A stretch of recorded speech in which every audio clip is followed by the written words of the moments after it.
ዶክተር ሰለሞን ቡሳ እባላለሁኝ በአለርት ሆስፒታል የአይን ስፔሻሊስት እና የአይን ሕክምናው ክፍል ኃላፊ ነኝ። የአይን ሞራ ሲባል በዘልማድ ነው ሞራ የሚባለው። የአይናችን የውስጥ መካከል ሴንተር ላይ ያለው የአይናችን ክፍል እና ይሄ መሀሉ ላይ ክብ ቀዳዳ አለች። ይሄ ብርሃን መግቢያ ነው። ይሄ ፓርት ኮርኒያ ይባላል ወይንም ብሌን ይባላል። ይሄ ልክ በጣም ክሪስታል ክሊር የሆነ ልክ እንደ መስታወት ክሊር የሆነ ብርሃንን በሚገባ ሊያስተላልፍ የሚችል ነው። የሚገባው ብርሃን ደግሞ ይሄ ሌንስ አለ እዚህ ውስጥ። ይሄ ሌንስ ብርሃኑን ሰብስቦ ልክ ረቲና የሚባለው የአይናችን ስክሪኑ ላይ እንዲያርፍ ያደርገዋል ማለት ነው። ይሄ ብሌኑ ነው። ከብሌኑ ቀጥሎ ይሄኛው አይሪስ ይባላል። ይሄ አይሪስ ወደ አይናችን የሚገባውን ብርሃን መጥኖ የሚያስተላልፍ ማለት ነው። የመጣው ብርሃን በሙሉ ቢገባ አይናችን ረቲናውን ሊጎዳ ይችላል። ስለዚህ መጥኖ ልክ እንደ ካሜራ መጥኖ ነው የሚያስተላልፈው እና ከዚህ ከብርሃን መቆጣጠሪያው ወይንም ከአይሪሱ በኋላ ያለው ይሄ ሌንስ ይባላል። ይሄ ሌንስ ቅርጹ ባይኮንቬክስ ነገር ነው። በጣም ክብም አይደለም። ይሄ ሌንስ በሚሸብትበት ጊዜ በውስጡ ያሉ ፕሮቲኖች እያረጁ በሚሄዱበትና በሚሸብቱበት ጊዜ ይነጣል። በሚነጣበት ጊዜ ብርሃን አያስተላልፍም። ትራንስፓረንሲውን ያጣል። ብርሃን ማስተላለፍ ጥራቱን ያጣል። በዚህን ጊዜ እይታ ይዛባል ማለት ነው። እይታ በሚዛባበት ጊዜ ብዥታ ይፈጠራል። ሞራ ሲባል በዘልማድ ነው የሚጠራው። ካታራክት የሚለው የበለጠ ሊገልጸው ይችላል። ካታራክት ማለት የሚፈስ ማለት ነው። የሚፈስ እንደ ፏፏቴ ስሙን ያገኘው ከግሪክና ከላቲን ፏፏቴ ለምሳሌ ወንዝ እንደዚህ ውሃ በሚፈስበት ጊዜ ልክ እንደዛ እይታም እንደዛ እየወረደና እያለ ስለሚሄድባቸው በዛ ምክንያት ነው ካታራክት ብለው ያሉት። ከሰውነታችን ክፍል በጣም ሶሊድ ነው። ይሄ ፈሳሽነት የለውም። ሶሊድ ነው እና ትራንስፓረንት ብርሃን በሚገባ ያስተላልፋል እና የደም ስሮች ምናምን በላዩ ላይ የሉም።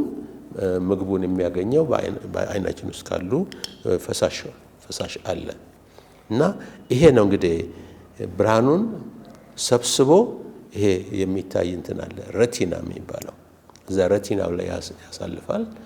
ከዛ ከረቲናው ደግሞ በዚህ በነርቭ አማካኝነት ወደ ጭንቅላታችን ወደ አንጎላችን ይሄድና አንጎላችን ደግሞ የሚያየውን ነገር ተርጉሞ ይገልጻል።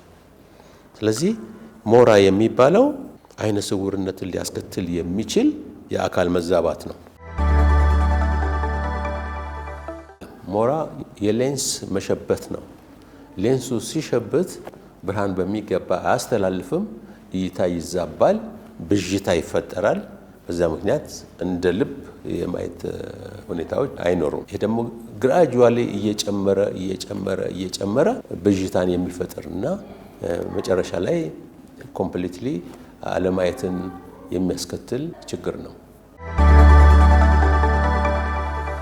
የሞራ በሽታ አይነ ስውርነትን ያስከትላል። አይነ ስውርነት ምን ያህል ነው ስርጭቱ ብለን ያየን እንደሆነ በሀገራችን ከ15 ዓመት በፊት በተደረገ አሰሳ 1.6% የኢትዮጵያ ሕዝብ አይነ ስውር ነው። ከ120 ሚሊዮን ሕዝብን ውስጥ 1.6% ስታወጪ ወደ 2 ሚሊዮን ሕዝብ አይነ ስውር ነው ማለት ነው። ይሄ ቀላል ፊገር አይደለም እና ከዚህ ውስጥ ደግሞ ኦልሞስት 50% በሞራ ምክንያት የሚመጣ ነው ወይም ካታራክት በሚባለው የሚመጣ ነው። 49.1% በሞራ ምክንያት የሚመጣ ነው። ሞራ ሊያስከትሉ የሚችሉ በርካታ ነገሮች አሉ።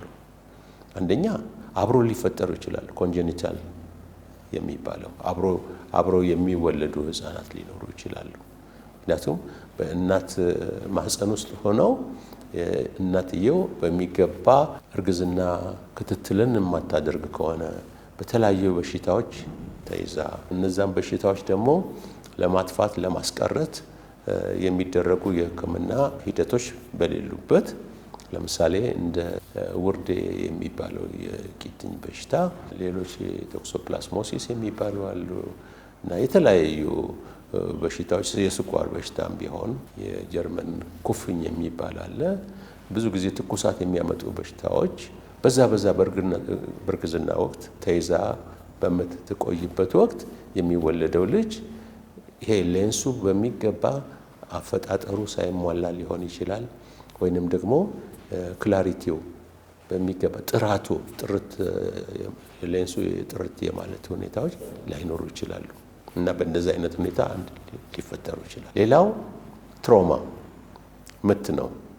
ለምሳሌ ብዙ ጊዜ በሀገራችን እንደውም በቃ በጣም በብዛት ነው በአሁን ጊዜ እየታየ ያለው እና ሰዎች ድንጋይ ሲፈልጡ፣ እንጨት ሲፈልጡ፣ እርስ በርስ ሲደባደቡ፣ በመኪናዎች ግጭት ምናምን የአይን አካባቢ በሚመታበትና በሚጎዳበት ጊዜ አይናችን ሌንሱም ራሱ ሊዛባ ይችላል እና ብርሃን የማስተላለፍ አቅሙን ሊያጣ ይችላል እና በተለይም ብሌኑ ከተቀደደ ከውስጥ ያለው አይሪስ የሚባለው ብርሃን የሚቆጣጠረው አፈትልኮ ሊወጣ ይችላል።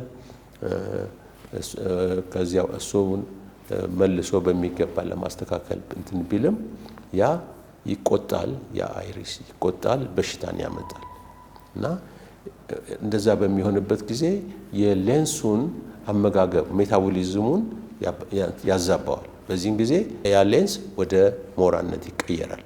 እንደዚህ አይነት ምቶች ቆይቶም ኢሚዲየትሊ በዚያኑ ጊዜም ባይሆን ኢቭን እስከ 10 ዓመት ባለ ጊዜ ውስጥ ሁሉ የሬቲና መላቀቅን ሊፈጥር ይችላል። ሬቲና የሚባለው የአይናችን ዋናው ፒክቸሩ ዋናው ኢሜጁ ስዕሉ የሚያርፍበት ግድግዳ ከቦታው ሊላቀቅ ይችላል። በዚህም ጊዜ ሞራም ሊያስከትል ይችላል እና እይታም በዛ አይነት ሁኔታ ሊጠፋ ይችላል። ሌላው ደግሞ የተሟላ የአመጋገብ ስርዓት አለመኖር፣ አመጋገባቸው ያልተስተካከለ፣ የፕሮቲን እጥረት ያላቸው፣ የተሟላና የተመጣጠነ የአመጋገብ ስርዓት በሌለበት ሁኔታዎችም እንደዚህ አይነት የሞራ እንትኖች ሊፈጠሩ ይችላሉ። ሌላው ስኳር በሽታም ሞራን ሊያስከትል ይችላል። ሌላው ደግሞ መድኃኒቶች አሉ። ለረጅም ጊዜ የሚወሰዱ ኮርቲኮስቴሮይድስ የሚባሉ መድኃኒቶች አሉ። ለወባ ብዙ ጊዜ የሚወሰዱ መድኃኒቶች አሉ። እነዛ መድኃኒቶች የሌንሱን በተለይም ቅርፊቱን የሌንሱን ቅርፊት ወይንም ግድግዳውን ያንን ያሸብቱትና በዚያ ምክንያት እይታ ሊዛባ ይችላል። ሌላው እድሜ፣ ማንኛውም ሰው ከ50 ዓመት በኋላ ሌንሱ በተለያየ ደረጃ ላይ የመሸበት ሁኔታዎች ይፈጠሩበት። ሙሉ ለሙሉ ላይሸብት ይችላል፣ ግን ግራጁዋሊ ቀስ በቀስ ሙሉ ለሙሉ ሸብቶ እይታ ሊጎዳ ይችላል። ይሄ የሌንስ እንትን በከተማም በገጠርም ባላቸውም በሌላቸውም ዘንድ የሚከሰት ክስተት ነው። የሞራ በሽታ ከአይን ውጭ የሚያበላሸው ነገር የለም። ነገር ግን የተለያዩ በሽታዎች አይንን ሊጎዱ ይችላሉ። ለምሳሌ የስኳር በሽተኞች እና የስኳር በሽታ በአይናችን ውስጥ ያለውን ሬቲና ላይ ያለውን ቀጫጭን የደም ስሮች አሉ። ፔሪሳይትስ እና ኢንዶቴሊያል ሴልስ ከሚባለው ነው የሚሰሩት። እነዛ የደም ስሮች እና ጠንካሮች ናቸው። ፈሳሽ እንዳይሰርግና ወደ አይን ገብቶ ጥራቱን እንዳያበላሽ የሚያደርጉ ጠንካራ ሴሎች ናቸው። ነገር ግን በስኳር በሽታ ጊዜ ፔሪሳይትስ የሚባሉት እያነሱ ይሄዱና ቁጥራቸው እያነሰ ይሄዳል። በዚህን ጊዜ ደም ሰርጎ ከደም ስር ውስጥ ይወጣና ሬቲናው ላይ ሊጋገር ይችላል። አይነ ስውርነትን ሊያስከትል ይችላል። የደም ብዛት ያላቸው በሽተኞች አንድ ሰው ጸጉሩ በአንድ ጊዜ ሙሉ ለሙሉ ሽበት አይሆንም አይደል? አልፎ አልፎ ሽበት ወጋ ያደርገዋል። ከዚያ በኋላ ግራጫ ይሆናል። ከዚያ ሙሉ ለሙሉ የሚሸብት አለ፣ ወይንም ግራጫ ሆኖ የሚቀር አለ። ሌንስም የተወሰኑ ፋይበርስ ውስጡ ያሉ ፋይበርስ ይሸብታሉ እና በዛ ምክንያት እይታው እየተዛባ ይሄዳል። እይታ ለአንድ ሰው በቃ ለሱ ኢምፖርታንት ነው። ለምሳሌ ጥሩ 6 በ18 ቢያይ በቃ አይኔ አያይም ነው የሚለው። ለሱ ይሄ እንደ ጉዳት ነው የሚቆጥረው። ሌላው ደግሞ 3 ሜትር እስካየ ድረስ በዛ ሳቲስፋይድ ሆኖ ይቆያል። አሁን የሞራ ታካሚዎች ወይም የሞራ በሽተኞች ይሄ ሞራው በሚገባ ተሰብስቦ ራሱ በአብዛኛው ፋይበሮቹ ሸብተው ሙሉ ለሙሉ እየሸፈነ በሚሄድበት ጊዜ እና ሰርጀሪ ቢሰራለት ጥሩ ሊያይ ይችላል። ነገር ግን አሁን ሰርጀሪ የሚሰራው ልክ እይታው ስለጠፋ ብቻ አይደለም፣ ከስራ ጋርም ይገናኛል። ለምሳሌ ፓይለቶች ከሆኑ፣ መምህራን ከሆኑ፣ የባንክ ሰራተኞች ከሆኑ፣ የመንግስት ሰራተኛ ትልቅ ስራ ላይ ያሉ ሰራተኞች ከሆኑ እይታ በጣም ያስፈልጋቸዋል። እነሱ አሁን የሚሰራበት ሁኔታዎች አሉ እና ፌኮ ማሽን የሚባል የቴክኖሎጂ እንትን ያፈራው መሳሪያ አለ። እዛ በሚገባ ተሰርቶላቸው አርቲፊሻል ሌንስ ያኛው ሌንስ የሸበተው ከተወገደ በኋላ አርቲፊሻል ሌንስ ይገባላቸዋል፣ ያያሉ። ገና ሞራ በጀመረ ተወሰነ ደረጃ ላይ እያለ ሰርጀሪ ቢሰራ ሙሉ ለሙሉ እንትን ላይወጣም ተደርጎ ላይወጣ ይችላል። ሌላ ኮምፕሊኬሽኖች ሊያስከትሉ ይችላሉ። ቁስለት ከውስጥ ኢንፍላሜሽን መቆጣትን ሊያስከትል ይችላል። ያ ደግሞ የበለጠ ሌላ ችግር ወደማይዳንበት ወይንም እይታ ወደሚጎዳበት ደረጃ ሊያደርስ የሚችል ኮምፕሊኬሽኖች ሊፈጠሩ ይችላሉ። ስለዚህ ለበሽተኛው ለታካሚው ወይንም ለተጠቂው ጥቅም ሲባል ነው ይቆይ አሁን ቢሰራ እንትን ይላል ተብሎ እየተመከራቸው እንትን ይላሉ። አንዳንዱ በትዕግስት ጠብቆ ተሰርቶለት እንትን ሲል ተመልሶ ያያል። አንዳንዱ በፍጹም በቃ እንትን ብለው ይሄዱና ወይ የሆነበት ያሰሩና ከዚያ በኋላ ደግሞ ሲጠፋ እናንተን ይሄውና አይኔ እንደዚህ እንትን አለ ብለው ኮምፕሌን እያደረጉ የሚመጡም አሉ። ስለዚህ እንደዛ እንዳይሆን አትሊስት ህብረተሰቡ ሐኪሙ የሚነግራቸው ሐኪሙ ላለመስራት ፈልጎ ሳይሆን ለነሱ አድቫንቴጅ ቢቆይላቸው ለተወሰነ ጊዜ ቢቆይና የበለጠ እየተሰበሰበ ማቹር እያደረገ ከመጣ በዚያን ጊዜ ቢሰራላቸው አውትካሙም የእይታ ውጤቱም ጥሩ ሊሆን እንደሚችል ቢገለጽላቸው ያንተን ያደርጋል። እስካሁን ድረስ ወንዶች ላይ ጎልቶ ይታያል፣ ሴቶች ላይ ጎልቶ ይታያል የሚባል ነገር የለውም። ስርጭቱን በተመለከተ በሁሉም ጾታ ላይ ነው ያለው። በአብዛኛው ተጋላጭ ሊሆኑ የሚችሉ ህብረተሰብ ክፍሎች አሉ። ለምሳሌ አርብቶ አደሩ ከከብቶች ጋር ተከትሎ በሚሄድበት ጊዜ ብዙ ጊዜ በጫካ ውስጥ ነው የሚያልፉት። እሾህ ሊወጋቸው ይችላል። ቅጠል ምናምን አይናቸውን እንትን ሊመታና ሊያቆስላቸው ይችላል። ያ ቁስል በሚገባ ካልዳነና ሕክምና አግኝቶ ካልዳነ ደግሞ አይነ ስውርነት ሊያስከትል ይችላል። አንድ እነሱ ናቸው። ሁለተኛ ደግሞ ብዙ ጊዜ ይሄ የስራ ባህሪያቸው ለምሳሌ እንደ ምስማር የሚቀጠቅጡ፣ ድንጋይ የሚፈልጡ፣ እንጨት የሚፈልጡ ተፈናጥሮ አይናቸውን በሚወጋቸው ጊዜ ሄዶ ሌንሱን ይወጋዋል። በዚህን ጊዜ እይታቸው ሊጎዳ ይችላል። ብዙ ጊዜ በሀገራችን አሁን እንደውም ያነዳድ ጥንቃቄ ብዙም የሌለበት እንትን ነው ከሌላው ሀገር ጋር ሲነጻጸር። እንደዚህ አይነት እንትኖች ለአደጋ የሚያጋልጡ እንትኖች አሉ። አንዳንድ ሰው እኔ በቃ ልጄ ሞቶ እንደዚህ እንትን በተደጋጋሚ ሰው ሞቶብኝ እያለቀስኩኝ በዚህ ምክንያት ነው አይኔ የጠፋው ምናምን ይላሉ። አይ የእንባ እንትን መፍሰስ እና እንትን ማለት አይነ ስውርነትን ሊያስከትል አይችልም። ምክንያቱም እንባ ግዴታ ሲያለቅሱ አይደለም የሚፈጠረው፣ በተፈጥሮ መኖር አለበት። 24/7 መኖር አለበት እንባ። ምክንያቱም የተለያዩ ተግባሮች አሉት። 4 ተግባሮች አሉት። ለምሳሌ አንደኛ አይንን ማለስለስ ያለሰልሳል። አይን ካለሰለሰ ይሄ የሚታየው የአይናችን ብሌኑ በቀላሉ ይደርቅና በቀላሉ ሊላጥ ሊቆስል፣ ከቆሰለ በኋላ ደግሞ ጠባሳ ፈጥሮ ብርሃን አላሳልፍ ሊል ይችላል። መታወር ሊመጣ ይችላል። ስለዚህ መለስለስ አለበት። ሁለተኛ ተግባሩ ደግሞ ኦክሲጂን አትሞስፌሩ ዲዞልቭ አድርጎ እንትን ያንን ለውሶ ለኮርኒያው ማቀበል አለበት። ሶስተኛ ላይሶዞም የሚባል ይሄ በትንሽ መጠን በጣም ሃይ ፖፑሌትድ ያልሆኑ ባክቴሪያዎች ሲገቡ እነሱን ዳይጀስት አድርጎ ካለ መድኃኒት ራሱ ዳይጀስት አድርጎ ይገላቸውና እንግዲህ አራተኛው ደግሞ ማናቸውንም እኛ ሳናውቀው የሚገቡ እንትኖች አሉ፣ የሚገቡ ብናኞች አሉ። እነሱን አጥቦ አይዘር በዚህ በአፍንጫ በኩል ወይንም በዚህ በኩል ይተፋውና ያ ሲደርቅ የአይናር ተብሎ እንትን ይላል። ስለዚህ እምባ ብዙ ጊዜ እንትን ማለቱ መውረዱና እንትን ማለቱ የሚያመጣው የአይነ ስውርነት ወይንም ከሞራ ጋር የሚያገናኘው ነገር የለም። ሲጃራ ማጤስ ብዙ ጊዜ አይንን እንትን ይላል። አይን ሁል ጊዜ እንትን ይላል፣ ከዛ ይደርቃል። አልኮሆል በተለይ እርጉዝ ሴቶች በጣም ኮንሱም የሚያደርጉ ከሆነ ሲጃራ ኮንሱም የሚያደርጉ ከሆነ በህፃኑ ህይወት ላይ በህፃኑ አካል ላይ መጥፎ ሁኔታዎችን ነው የሚፈጥረው። አንዳንድ በአይን አካባቢ ላይ ወቅቱን ጠብቆ ጊዜውን ጠብቆ መፈጠር ያለባቸው ማደግ መዳበር ያለባቸው የአይን ፓርቶች እንዳይዳብሩ ያደርግና አብሮ የሚወለድ ግላኮማ አብሮ የሚወለድ ሞራ ሊፈጥር ይችላል። የሞራ ሕክምና ሙሉ ለሙሉ ሰርጀሪ ነው።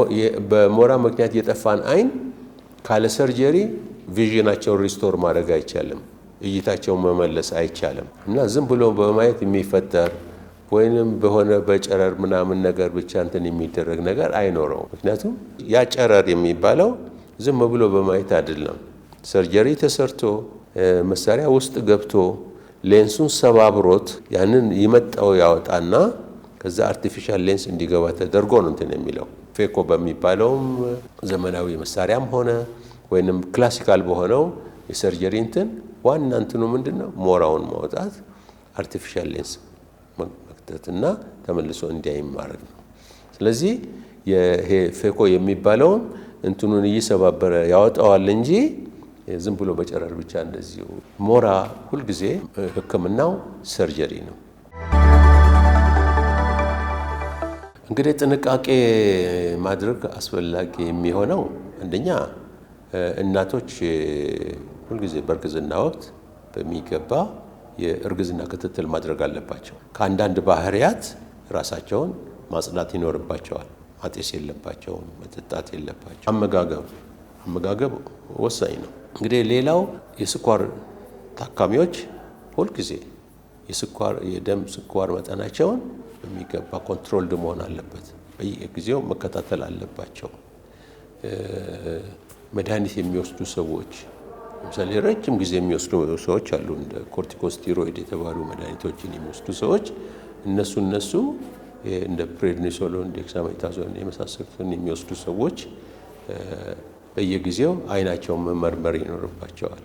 ሌላው ጥንቃቄ ማድረግ የሚያስፈልገው ለምሳሌ ድንጋይ የሚፈልጡ ሰዎች፣ ብረት የሚበይዱ ሰዎች፣ አልትራቫዮሌት ጨረሮ ከዛ የሚወጣው ጨረር አይናቸውን ይጎዳል። ከዛ የሚፈነጣጠረው ሜታሊክ ቺፕስ ያ አይንን ይጎዳል። ስለዚህ ጉግል ማድረግ ይኖርባቸዋል።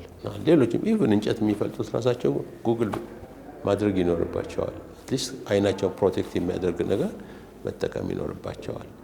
ኢንዱስትሪ ውስጥ አካባቢ ላይ አደገኛ አሲድ ይሄ አልካላይን የሆኑ ኬሚካሎች በሚሰሩበት አካባቢ እንዳጋጣሚ ሰደንሊ ተረይተውባቸው እንትን እንዳይሉ እንደዛ አይነት ጉግል የማድረግ ሁኔታ እንትኖች ሊፈጠሩ ይገባል። ሌላው መወሰድ የሚኖርበት እንትን ብዥታ ሲፈጠር ሲኖር ለምንድን ነው ብሎ ዝም ብሎ እያየ መሄዱን ብቻ አይደለም።